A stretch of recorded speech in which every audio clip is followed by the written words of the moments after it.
سکھانا. ایک بات سنا کے میں تقریر کو ختم کرتا ہوں. ایسا در ہے. ایک شخص آیا, کہا حضور میں نے اس پیر کا مرید ہونا ہے جو مجھے چوری سے بھی نہ روکے اور نماز کا بھی نہ کہے. نہیں سمجھا؟ چوری سے بھی نہ روکے اور نماز پڑھنے کو بھی نہ کہے. تو 2 منٹ خاموشی کے بعد آپ نے فرمایا ٹھیک ہے, 2 باتیں تیری 1 بات میری. کہا حضور وہ کیا ہے؟ آپ نے فرمایا خیر ہے نماز نہ پڑھ, پر نماز کے وقت آذان دے دیا کر. کہو سبحان اللہ. بولیے پھر سبحان اللہ. یہ صوفیاء کا طریقہ ہے, اہل اللہ کا طریقہ ہے. فرمایا آذان دے دیا کرو. چور تھوڑی دیر خاموش رہا, سوچنے کے بعد اس نے کہا ٹھیک ہے, اونچی آواز سے نہیں, آہستہ آہستہ کہہ دوں گا اللہ اکبر اللہ اکبر. وعدہ ہو گیا, وعدہ ہو گیا. چوری ذریعہ معاش تھا, ڈاکے اس کا ذریعہ معاش تھے. ایک دن بھی چوری کو نہ گیا, دوسرے دن بھی نہ گیا, 10 دن گزر گئے, 20 دن گزر گئے, مہینہ گزر گیا, اذان دیتا رہا. بی بی کہتی ہے اس کو کہ بھائی اب تو کھانے کے لیے گھر میں کچھ نہیں بچا, چوری کے لیے جا. کیوں نہیں جاتا؟ کہتا ہے بڑے پیر کا مرید ہوں, چوری بھی تو بڑی ہی کرنی ہے. پیر بڑا ہے, چوری بھی بڑی کرنی ہے. عورت پریشان کہ پاگل ہو چکا ہے, اس کا دماغ جواب دے چکا ہے. خیر ایک دن تیاری کی, رات کو اٹھا, بادشاہ کے خزانے کی طرف گیا, بڑے بینک کی طرف گیا. جب گیا تو سنتری حارث موجود تھے. یہ ان کو دیکھ رہا تھا, وہ اسے نہیں دیکھ رہے تھے. دروازہ کھولا, محل میں داخل ہوا, خزانہ توڑا اور بہت سارے جواہرات اور سونا اور جو چیز اس وقت کا سکہ تھا وہ اٹھایا, باندھ کے جب خزانے سے نکل رہا تھا, خزانے سے نکل رہا تھا کہ اذان فجر کا وقت ہو گیا. اذان فجر کا وقت ہوا. اپنے پیر سے وعدہ کیا ہوا تھا کہ میں نے اذان دینی ہے, چوری تو کر لی, مال تو اٹھا لیا. محل میں کھڑے ہو کے اذان دیتے اللہ اکبر اللہ اکبر اللہ اکبر اللہ اکبر. اذان دیتا ہے. وزیر صاحب اپنی زوجہ کو جگاتے ہیں, جلدی اٹھو, ایسا نظر آ رہا ہے کہ اللہ کا ولی ہمارے محل میں داخل ہو گیا. حاکم وقت اپنے اطفال اپنے خاندان والوں کو جگاتا ہے, اٹھو. معلوم ہوتا ہے کہ اللہ کا ولی قصر شاہ میں داخل ہو چکا ہے, بادشاہ کے محل میں آ گیا ہے. اذان مکمل ہوئی, یہ پریشان. خیر اس نے 2 سنتیں پڑھ لی. سنتیں پڑھ لی, جب سلام پھیرا تو 2 صفیں پیچھے باندھی ہوئی ہیں. 2 صفیں باندھی ہوئی ہیں. مغموم ہے, پریشان ہے, پریشان حال ہے, اور آہستہ سے کہتا ہے 11ویں والے آج پھنسا دیتا ہے. اے میرے غوث پھنس گیا ہے مریدہ. سبحان اللہ, کہو سبحان اللہ.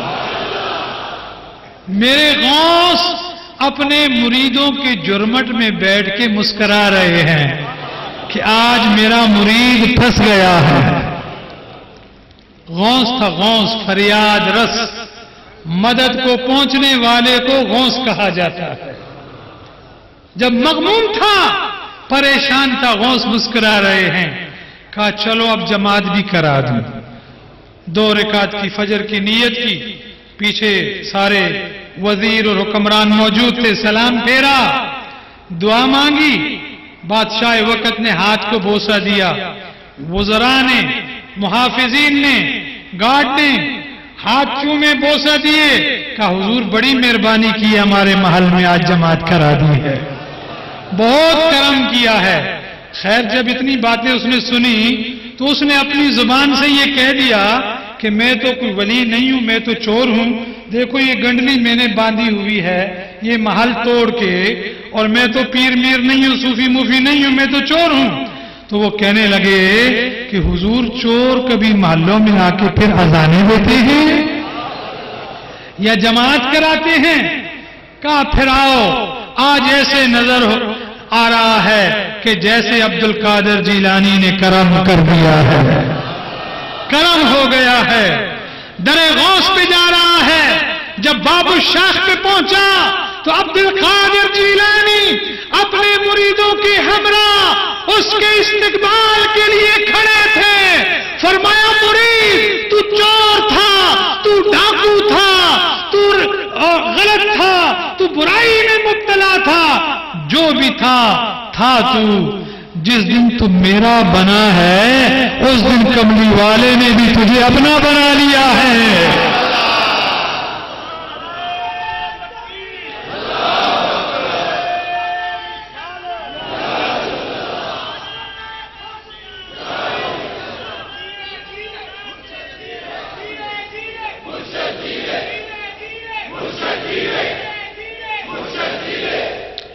بھائی کتنا پیارا پیر ہے ہمارا، خدا کی قسم نہ ان جیسا کسی کا نانا ہے نہ ان جیسا کسی کا دادا ہے۔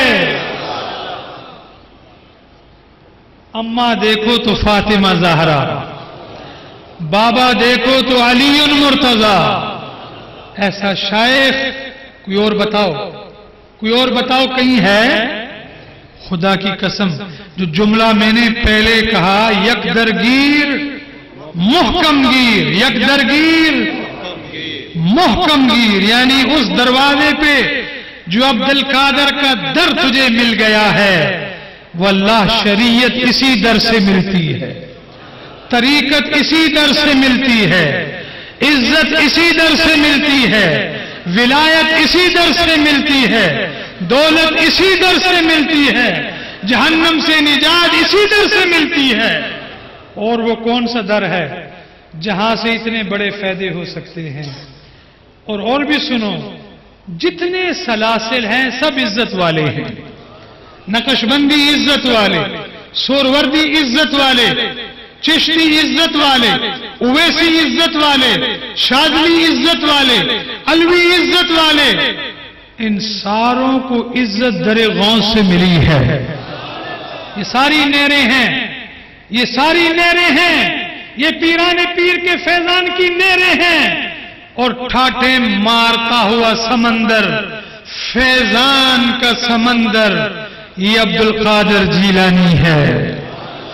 الحمدللہ ثم الحمدللہ، آج کا یہ پاکیزہ، یہ معزز، یہ عزت والا اجتماع جس میں اہل شرف بیٹھے، خدا کی قسم جس طرف میں دیکھتا ہوں یا مجھے علماء نظر آتے ہیں یا مجھے اسکالر حضرات نظر آتے ہیں یا اہل شرف مجھے نظر آتے ہیں یا سادات کرام مجھے نظر آتے ہیں یا آپ اہل تقوی مجھے نظر آتے ہیں۔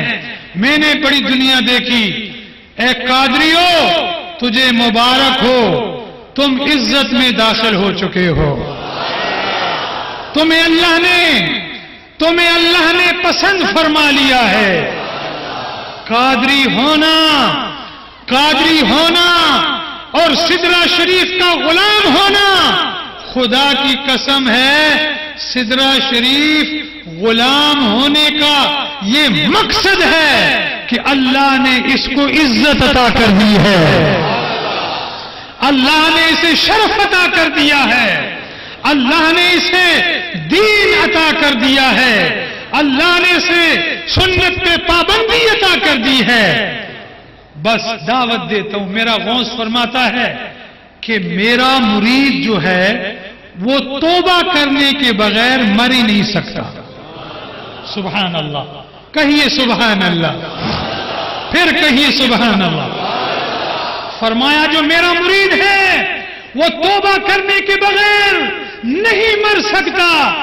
قادری پہلے توبہ کرے گا، پھر روح پرواز کرے گی، پھر قبر اس کا جنت کا باغیچہ ہوگا۔ قبر اس کی جنت کا باغیچہ ہوگا. اور کہا حدیث شریف ہے کہ قبر المؤمن روضۃ من ریاض الجنہ، مومن کی قبر جنت کے باغیچوں میں سے ایک باغیچہ ہوگا.